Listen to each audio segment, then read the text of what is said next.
Não sabeis que os injustos não hão de herdar o reino de Deus?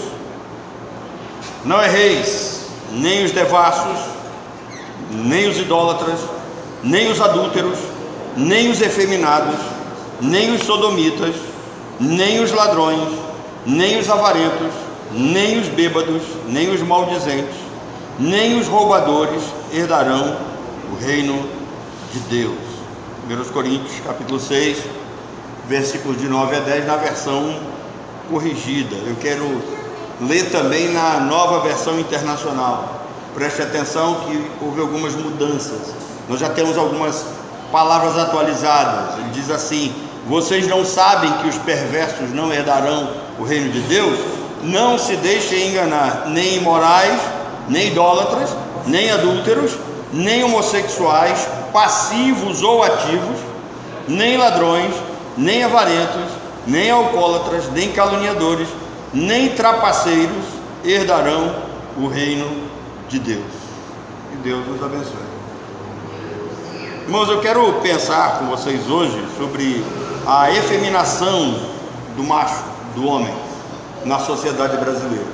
Nós estamos tratando de temas ligados à família, e esse é um dos problemas sérios no nosso mundo e principalmente no nosso país.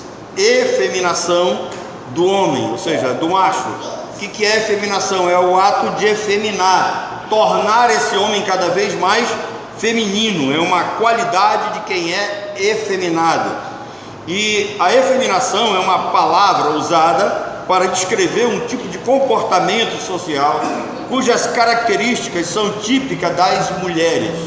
Então você vai ver, cada dia que passa, esses homens efeminados, eles trajeitando, eles fazendo, usando trajes e maneiras que só cabem às mulheres. Não faz muito tempo aqui eu preguei um sermão intitulado "Homens são todos iguais?" E a resposta foi não, com certeza não. Homens não são todos iguais, porque a maioria dos homens carregam na alma o peso de ser macho. Quem é homem mesmo, quem nasceu homem mesmo, e todos nós nascemos de fato homens com características de macho, nós trazemos esse peso na alma, né? Existe uma batalha silenciosa dentro de todos nós, no sentido de carregar pesos insuportáveis e discriminações, e nós não, se fôssemos levar em conta, a maioria dos homens seriam extremamente frustrados, né? Mas a maioria de nós, homens, nós não somos reconhecidos e não somos respeitados pela sociedade atual. Além de ser o mais atacado e dentro do ambiente familiar, porque tudo gira em torno dele, ele é o principal responsável, o homem também é o mais atacado pelo diabo no âmbito familiar. O homem é quem sofre mais tentações. Ele vive em média 7 anos menos que as mulheres, e ele se sacrifica muito mais do que qualquer outro membro da família. 83% das mortes por homicídios são de homens. Então 83% das mortes de homicídios que nós temos em estatística são os homens que morrem. Se suicidam 4 vezes mais do que as mulheres. 20% dos homens sofrem com algum tipo de dependência química. 30% dos homens sofrem com algum tipo de problema psicológico, além de ejaculação precoce, de disfunção erétil, ansiedade e até depressão. 90% da população carcerária são de homens. 70% dos homens não conversam sobre seus medos, sobre suas fragilidades, suas dúvidas e até sobre suas enfermidades. Alguém tem dúvida de que há uma influência maligna em todos esses números? Claro que não. Então nós homens somos os mais atingidos, os mais atacados pelo inimigo. Homens nasceram com uma estrutura física compatível com o seu sexo biológico, e isto é o que a ideologia de gênero tem tentado negar. E a igreja certamente ela vai ter que manter a sua posição, manter a posição bíblica, e mesmo sofrendo dificuldades, ataques, até perseguição, ela vai ter que manter essa verdade. Nós vamos ter que pregar, os pastores não vão poder fugir disso, a não ser essas igrejas, né, com esses templos manchados com sangue, né? Esses cemitérios com placa de igreja evangélica. Nós temos já muitas igrejas que já morreram, precisariam ser enterradas. Por que isso? Por que nós vamos ter que manter essa mensagem? Porque ao criar macho e fêmea, Deus estabeleceu diferenças. Há diferenças nos hormônios que resultam na diferença física considerável. Os homens, as mulheres possuem seio, os homens possuem peito. As vozes femininas são mais finas, os homens são mais grossas. Os homens possuem músculos, as mulheres possuem curvas. É claro que isto é uma diferença considerável, que não dá para você passar de um corpo para o outro. É fato que o sexo com o qual nascemos é determinado pelos genes, cromossomos e hormônios, e não por uma decisão pessoal. O homem não é aquilo que ele decide ser, o homem é aquilo que o Criador determinou que ele seja. Não é você quem decide quem você vai ser, isso é determinado por fatores biológicos. Nós não temos como fugir disso. Por mais que as ideologias estejam aí querendo deturpar a nossa mente, calar a mensagem da igreja, se você entrar no Google lá e colocar lá o que determina o sexo, até hoje ainda está lá. São os hormônios, é a biologia, é todo esse contexto biológico da criação que determina o que nós seremos, se o ser humano será homem ou se será mulher. Qualquer outro fator que fugir dessa realidade é uma anomalia e precisa ser vista como tal. Sair deste padrão do uso natural do macho e da fêmea, do homem e da mulher, é ir de encontro às escrituras, é ir contra a palavra de Deus, e certamente vai sofrer as sanções que a Bíblia traz. Em Romanos, no capítulo 1, a partir do verso 18, o apóstolo Paulo vai dizer que a ira de Deus se revela do céu, cai sobre toda a humanidade, aqueles que tentam mudar todo esse estado de criação, mudar aquilo que Deus criou, tentam perverter esses preceitos, esses princípios, esses conceitos. Sair desse padrão natural é pecado, e a ira de Deus virá sobre essas pessoas. E o apóstolo Paulo deixa bem claro aos romanos que quem pensa dessa forma, o que vai acontecer com eles? Eles correm o risco de serem entregues a uma disposição mental reprovável. Todo ser humano que é entregue a uma disposição mental reprovável, ele vai cometer todo tipo de sujeira, todo tipo de torpeza, todo tipo de imundícia. E aí Deus vai mais longe, Deus entrega esses seres humanos a um baixo nível moral, e ele é capaz de fazer qualquer bizarrice com o seu corpo. Observe o mundo à sua volta. Se você olhar hoje o mundo à sua volta, hoje pela manhã eu estava falando para vocês sobre a revista a capa da revista Vogue, né? Quando coloca lá, eu não tenho certeza, não tive tempo de dar uma olhadinha lá, mas me parece que é a Rihanna, aquela cantora Rihanna, é uma cantora famosa aí, que ela tem uma imagem como se ela estivesse puxando uma coleira, e atrás vem o seu marido com um filho no colo. E mais tarde você vai ver, dentro dessa questão da efeminação do macho, você vai ver homens com brincos, você vai ver homens agora usando, né, tops, homens usando roupas femininas, e o que é mais ridículo que eu tenho visto nesse meio social aí por onde eu ando, né? Imagine um homem com o braço da grossura daquele ali, faz assim, ó. Imagine um homem com a grossura desse braço puxando uma cachorrinha em plena praça pública.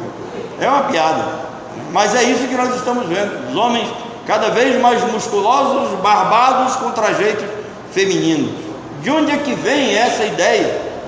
Interessante que Lenin, né, final do século XVIII, ele já tinha essa ideia de que você destruiria a sociedade, teria um controle bem mais fácil se você desse liberdade sexual à juventude. E ele sabia que se você desse liberdade sexual à juventude, isso invadiria as famílias, isso invadiria os pais, a família seria destruída e os seres humanos seriam mais facilmente controlados.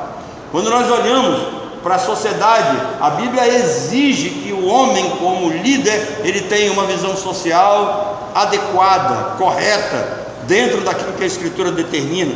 Quantos homens hoje nós vemos no mundo sem visão social, sem conhecimento político, familiar, sem nenhum sentido de economia e cada vez mais distante de Deus espiritualmente falando. Paulo diz em 2 Coríntios, no capítulo 4, no verso 4, que Satanás cegou o entendimento desses homens. Ora, se Satanás cegou o entendimento dos homens, isso significa que esses homens estão fora do padrão normal das Escrituras, eles estão cegos, eles não conseguem perceber o que está acontecendo, e a maioria dos homens hoje não tem mais senso do ridículo, não tem mais autoridade, não tem mais posição. É grande o número de homens que levam uma vida sem objetivos, sem metas, sem sonhos, sem esperança de vencer na vida. Satanás os cegou de tal forma que as suas vidas se resumiram em orgias, vícios e prostituições. Pessoas dormem e acordam pensando nisso. Isso significa que eles estão conformados com a cegueira e amoldados aos planos que o diabo tem para esse mundo. Nós sabemos que os dias são maus, não podemos negar isso. Os dias de fato são maus, e neles nós podemos separar os homens em dois grupos: os homens de visão e os homens sem visão.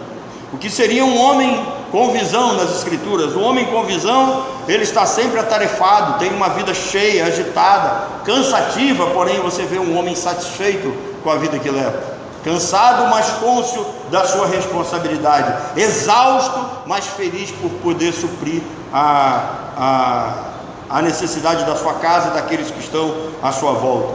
Homens sem visão levam uma vida vazia, inúteis, sem motivação para sonhar na vida, sem somar na sociedade, gente sem projeto, gente sem sentido na vida. Homens com visão, eles têm metas para alcançar sonhos, traçam metas. Interessante que Salomão diz assim: põe-te marcos, finca postos, quer dizer, vai atrás dessas metas, traça planos e vá atrás dos seus planos, né? Idealize sonhos, corra atrás dos seus sonhos. Então, homens de visão têm metas para alcançar, eles têm sonhos para realizar, com respeito à vida social, com respeito à vida familiar, e também, se forem crentes, com respeito à vida espiritual. Não dá para nós vivermos nesse comodismo, né, dentro das nossas igrejas, e eles devem pensar nesse crescimento espiritual, no conhecimento das Escrituras, no relacionamento que deve ter com Deus, no relacionamento interpessoal com os irmãos, em busca do crescimento do reino de Deus, sendo exemplo como pai, como amigo, como filho, como qualquer cidadão dessa sociedade. Homens assim, eles geram uma sociedade de valor.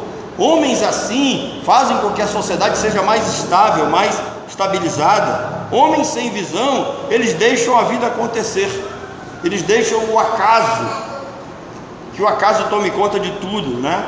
E aí, como diz o poeta, deixa a vida me levar, né? E assim vai indo, se estiver bem, tudo bem, se não estiver, tudo bem também. Então, homens assim, eles são um peso para a sociedade, eles são a vergonha para a família. Homens com visão, eles vencem na vida, e a vida quase sempre muda para melhor a cada ano. Agora, observem que esse pensamento socialista, ele sempre coloca esses derrotados como vítimas. O bandido é vítima da sociedade, o corrupto é vítima da sociedade, o ladrãozinho é vítima da sociedade, o político corrupto, ele é vítima da sociedade. E na realidade não é, isso é um problema de caráter, isso é um problema de natureza pecaminosa, herdada de Adão. Gente que vive contra Deus e a sua palavra, gente que vive em rebelião contra Deus. Isso é um peso para a sociedade, isso traz vergonha para a sociedade em que vivemos. Os homens são tidos como machos, e nós precisamos resgatar essa posição. A Bíblia criou macho, a Bíblia diz que Deus criou macho e fêmea. Então machos assumem posição de liderança e se tornam exemplo para os seus liderados. Qual a diferença entre liderar no mundo secular e liderança nas Escrituras? Liderança no mundo secular significa aquele chefe cercado de, eu diria, de puxa-sacos, né? Tem secretária, com gente sempre querendo puxar o tapete do outro. Liderança na Bíblia significa assumir responsabilidades, é ter respostas, é dar exemplo.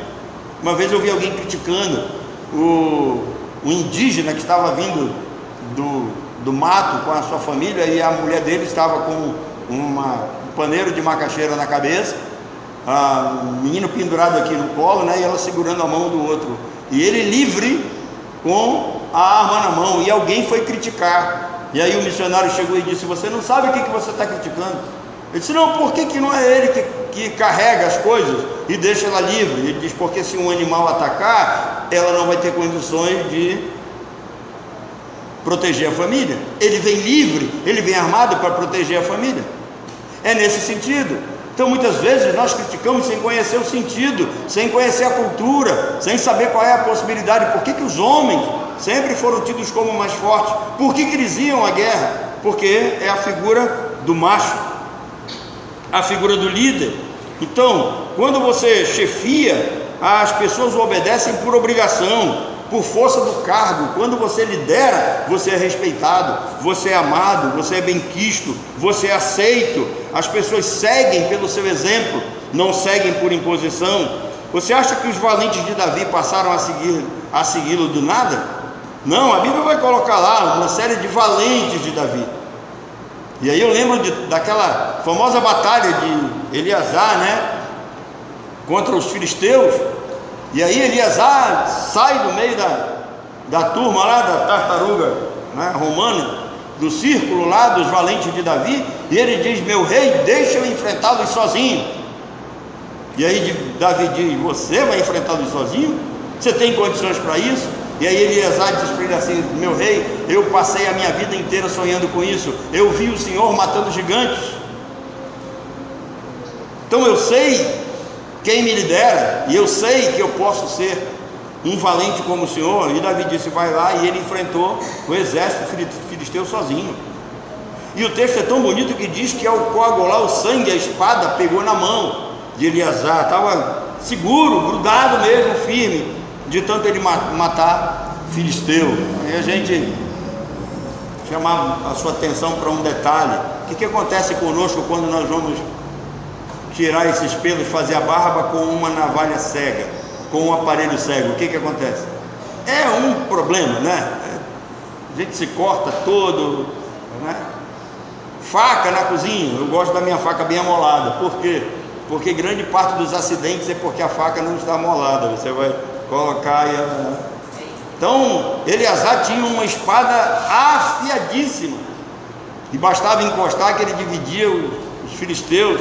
Então ele passou a ser liderado por um homem que é exemplo. Ele seguia Davi pelo exemplo que ele era. Davi tornou-se exemplo para todos os seus valentes. Era Davi quem os inspirava, e Davi lhes dava motivo para viver, lhes dava motivo para lutar, lhes dava motivo para serem vencedores.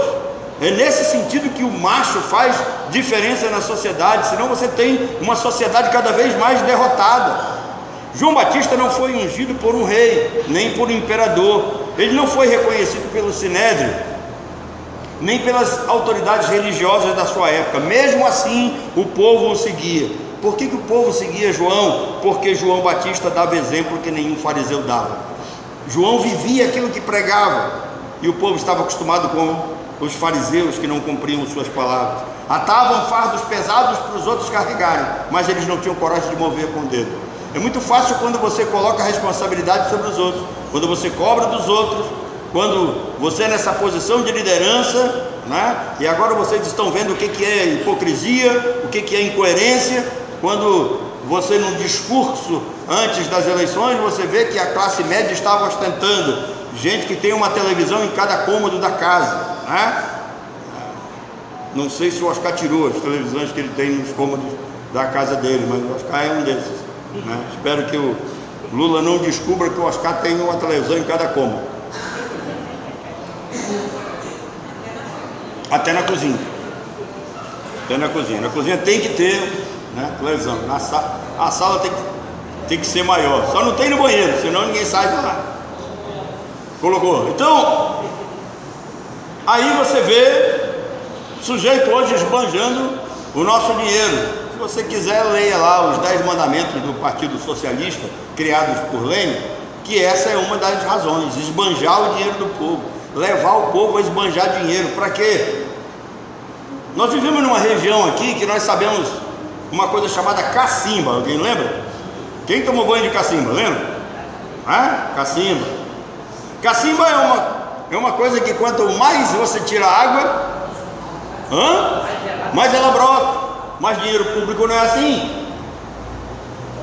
Qual é a ideia desses socialistas? Esbanja o dinheiro, gasta que uma hora acaba. E se uma hora acaba, você impõe impostos maiores sobre o povo. E quando você impõe impostos maiores sobre o povo, você começa a dominar o povo porque você tem dinheiro. E o povo vai viver das suas migalhas, das suas benesses. É nesse sentido. Então, queridos, nós seguimos a Cristo por causa do seu caráter, por causa do seu ensinamento, por causa do seu exemplo, por causa da sua mensagem. Quando o homem foi criado, Deus o coroou de glória. A Bíblia diz isso, que o homem foi coroado de glória e de honra, e isso tem a ver com liderança. Essa coroa de glória não é porque ele é bonito, não é porque ele é inteligente, não é porque tem um neurôniozinho a mais, é porque ele foi colocado na posição de honra. Essa glória que a Bíblia fala é porque ele é o líder, ele quem deve liderar. E o que a sociedade tem feito? Tem tentado destruir essa imagem. Como que ela destrói essa imagem? Com a ideia de feminizar o homem, fazer o homem cada vez mais feminino. E aí nós, como homens, nós temos que ser uma voz ativa no mundo. Uma voz ativa no mundo. Machos têm que falar, machos têm que ser ouvidos, machos têm que se impor. A voz significa autoridade, influência. O homem que não fala, ele não exerce autoridade.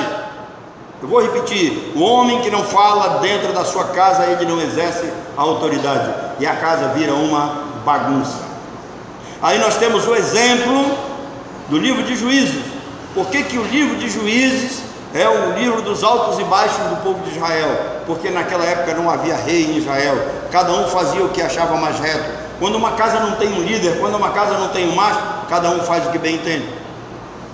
E quando ele impõe as normas, e aqueles desobedecem, preste atenção, que aqueles que desobedecem, aqueles que quebram essas regras, em primeiro lugar, eles são acometidos de infelicidade. Não são felizes, porque eles não conseguem seguir uma ordem, eles não conseguem seguir uma liderança. Além de infelizes, eles vivem amargurados. Além de infelizes e viverem amargurados, eles vivem em pé de guerra com os outros membros da família. Um homem que se cala diante dos problemas e das mazelas da sociedade é um homem sem moral. Eu vou repetir: um homem que se cala diante de tudo que acontece na sociedade, ele é um homem sem moral. E hoje nós temos como nos manifestar. Eu fiquei indignado quando eu vi o depoimento daquele general, um sujeito nojento, e ele disse que mandou que a praça onde o povo estava na frente do quartel fosse cercado, e o povo estava ali, foi dormir tranquilo, pensando que estava sendo protegido pelo seu exército. E nós temos uma rádio aqui em Manaus que fala que o exército é braço forte e mão amiga. Já foi, não é mais. E cercaram a praça, e os manifestantes foram dormir tranquilos. Quando eles acordaram, estavam cercados pela polícia, e aquele verme fardado com todas as honras que ele acha que tem, ele disse que fez aquilo para entregar o povo nas mãos da polícia. É esse tipo de homem que a sociedade está produzindo. Gente sem escrúpulo, gente sem honra, gente sem moral, gente sem coragem de romper com um sistema mundano que está sendo imposto sobre toda a sociedade. A sociedade mundial está debaixo disso. Os homens estão se tornando cada vez mais frágeis por causa da sua efeminação. Os homens de hoje são tímidos, não têm voz. Apocalipse 21:8 diz que os tímidos não herdarão o reino dos céus. Gente que não tem coragem de fincar os pés, gente que não tem coragem de se opor, gente que não tem coragem de se manifestar. O espírito do anticristo tem efeminado os homens, gerando uma timidez absurda. É triste isso. E dentro das igrejas nós estamos vendo cada vez mais a mensagem do evangelho sendo distanciada, sendo calada. Os pastores são omissos, gente com medo de falar a verdade. Com isso, nós temos um povo cada vez mais frágil. A grande maioria dos homens evitam falar, dar opinião, evitam se impor. Com isso, o erro toma conta e o caos se instala no mundo. Deus nos deu autoridade, irmãos. Isso aqui é para nós que somos homens. Deus nos deu autoridade, nós temos que abrir a nossa boca, nós temos que falar quando preciso, denunciar quando necessário, repreender, barrar o mal, frear o erro. Isso é responsabilidade nossa. Deus acreditou isso a nós homens. É com vós que nós repreendemos a Satanás e as hostes espirituais do mal. Eu vou repetir, é com a voz que nós repreendemos a Satanás e as hostes espirituais do mal. Tem muito homem que pensa que só o pastor tem autoridade para isso. Não, querido, isso vem de todo homem.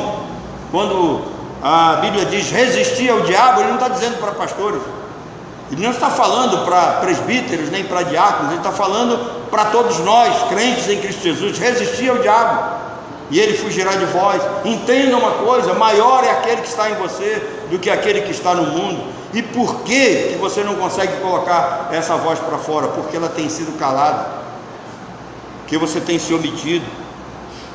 A Bíblia apresenta vários homens que nos deixaram um legado de como viver e servir para agradar ao Senhor. Êxodo 21 diz que nós temos um homem lá chamado Jetro. Jetro chamou a atenção de Moisés. Moisés não estava liderando o povo como devia. Moisés estava maltratando o povo. Gente que esperava em pé horas para ser atendido. Moisés tratava dos problemas sozinho, concentrava tudo nele. Milhões de pessoas esperando a palavra do seu líder. E eles, de alguma forma, ficavam ali em pé, sofrendo. No deserto, naquele clima agradável de deserto, frio, né? Ar-condicionado ligado.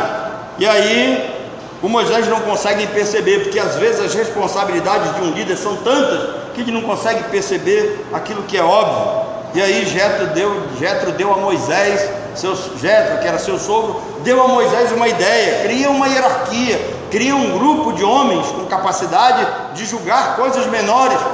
Procura homens com capacidade disso. O povo tem esses homens. Não concentra tudo em você mesmo. Você não vai conseguir fazer tudo isso sozinho. Aí quando a gente olha para Jetro, ele não era nenhum leigo, não. Jetro era sacerdote no meio do seu povo, midianita, né? E aí o Jetro diz: eu vou dar para você as qualificações desses homens que você vai escolher. Êxodo 18, 21, ele diz assim: procura homens capazes.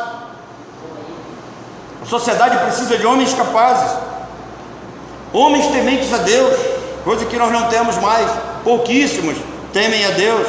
Homens de verdade, que odeiam a avareza. Põe-nos sobre eles por maiorais de 1000, e põe-nos por maiorais de 1000, e maiorais de 100, e maiorais de 50, e maiorais de 10. O que ele disse? Separa grupos de 1000, grupos de 100, grupos de 50 e grupos de 10. E você vai colocar líderes sobre essas pessoas. Isso é Moisés fazendo isso no deserto, criando aquilo que vem a ser mais tarde o Sinédrio. Vocês sabem por que Marcos, quando vai relatar a multiplicação dos pães, Jesus mandou o povo sentar de 100 em 100, de 50 em 50? Para mostrar que Moisés não poderia dar aquilo que Jesus daria para aquele povo naquele dia. Ali Jesus estava demonstrando que era maior do que Moisés. O povo judeu precisava perceber isso, precisava saber dessa lição. Então a pergunta pode até persistir: homens são todos iguais? É claro que não. Claro que não. Há diferença. Então nós precisamos de homens que assumam essa posição: um macho, aquele que tem visão, aquele que tem sonho, aquele que tem voz ativa, aquele que lidera, aquele que provê, aquele que se sacrifica pelo seu povo. Que Deus nos abençoe. Deus, como homem, nos faça pensar sobre essas questões. E no próximo domingo eu vou trazer 10 características desse homem másculo na Bíblia.